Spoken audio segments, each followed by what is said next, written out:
I have been a consultant and advocate in the space of homelessness and DV really for quite a few years now. I absolutely love doing it because I love facilitating change, and I love when people feel like their story is being said by someone and they can really hear what's going on. So I grew up in a family where there was a lot of violence. I had disabilities myself, so I felt quite trapped in that family. And then later in life, I ended up marrying someone who was also violent, but he presented very differently. There wasn't an obvious connection with violence when I first met him, and I think that's one of the problems. We often associate violence with the dramatic ends where women are quite seriously injured, but we don't associate them with the emotional abuse and the spiritual abuse, the psychological games, all of that kind of stuff. And we think, basically violence is about hurting a woman physically, but it's so much more than that. For me, I couldn't get anyone to believe me. And when I left, no one believed me because they were like, but he's such a lovely guy and look how he looks after you and, he takes you to appointments and he does all these great things for you. And so no one actually saw what I was really living with. I think I'm starting to realise just how much an impact there is with disabilities and violence. And I think I hadn't realised just how much that was there before. And the more I've been thinking about my own story and the more I've been listening to others talk about things, I've realised that it's actually quite a serious issue and quite a serious problem, and something I think I haven't really wanted to think about before or wanted to connect before. But I think it's really important when other people hear how it impacts and they can have that moment of, that's me too, somebody else gets it. I was very seriously injured in an accident, so I needed him to take me to appointments. I needed him to get things for me. I needed him to cook and help at home. I just didn't have the capacity that I had before. And it means that you think that they're helping you, but really it's a form of control that you're not aware of. And because they like that dependency, because that means then they've got power. I think there's so many more things to weigh up when you have disabilities. So I've learnt to hide my limp. So sometimes I limp, not always, but I can actually do it so no one notices that I'm limping.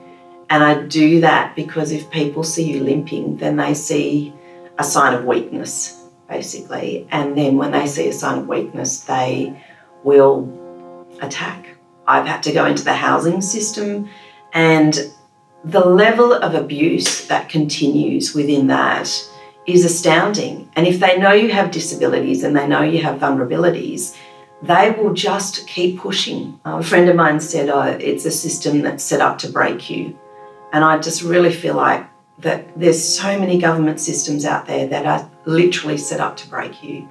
They're all power and control systems. So you might leave violence, but then you end up back in violence with, all these different government systems telling you what to do and how to behave and how you're not doing what they want you to do. And then they just keep pushing and pushing and pushing till you're traumatised.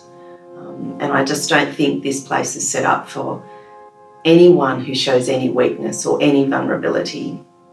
And it's hard because that's what really brings the heart out in our society, when we can be vulnerable, when we can be real, when we can show that things are not easy and work as a community to resolve things. I think it's really important for everyone to know, but especially women, that just because you've been in an abusive situation when you're growing up or it was violent, it doesn't mean you're going to marry an abusive man. And I don't think I would have married the guy that I married. One, if he showed obvious signs of abuse, but two, if every single other person around me wasn't saying he's not abusive. So I had absolutely no support to say no, and the consequences of me not marrying him in facing my family were far worse. So I was almost like trapped into this situation of what do you do? And I think we so often link abuse in your past with definitely marrying someone who's abusive. And I don't think that's true. You know, when you look at the people who end up in abusive relationships, they're all different kinds of people, and they're not just one background of people. And I think it's because the abusive men are just so good at hiding it. And they can hide it for a very, very long time until something triggers it, like they get married or they have a child or they have some serious incident happen, and then it all comes out. It's almost like when they feel safe to really show their true colours.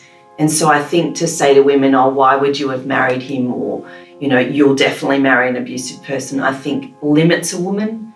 It also undermines their capacity to know different and do different. And I just think we've got to start talking broader and wider and stop trying to link everything. It may just be that that's the people that have been around that person. So they've been the choices that they've had, and that person will seem better than the last one they had. But it's not a definite correlation between the two. Absolutely need to talk about the perpetrators, because I am just sick to death of hearing about the women that why didn't they leave? Why didn't they wear something else? Why didn't they do something else? Why would they put themselves in that situation? And it's just ridiculous because they didn't do anything. They lived their normal life. It's the perpetrator that came along and went, I'm going to go for this. I'm going to create this situation. And they do it. They know what they're doing, even if they say they're not. It's very calculated. It's very, like, you know, they know if you're trapped in a taxi that you can't get out. They know if it's a dark corner, no one can see them. It's all premeditated decisions. It's not, oh, I suddenly lost control in a situation, because you don't. At some point you make a decision, it's okay for me to just lash out. And I think we need to keep focusing on the perpetrator, keep focusing on their behaviour, and keep asking them to do better. And I think stop asking women to do better, because they're doing so much already. And we put so much pressure on women, and it's time to take the pressure off. And especially women with disabilities. My goodness, the amount of pressure you live with every single day of your life is astounding. And yet we get up every day, we function every day. You know, we get out of bed if we can without assistance. And those of us that have assistance, we wait until that assistance comes. But our disabilities don't define us. I think if I was speaking to another woman, whether they had disabilities or not, or even a child or a girl, I'd want to say that you're amazing, that you already know everything you need to do. It's inside you. You've got the answers. Trust yourself. We have amazing instincts and we're taught not to use them. I'd want to say to them, you do it when you're ready. Don't let anyone push you into anything, and don't let anyone do anything to you that you don't want them to do. Because I think it's time for us to reclaim our voices, and it's time for us to know our boundaries are okay and our boundaries are acceptable, and we can define what happens to us now.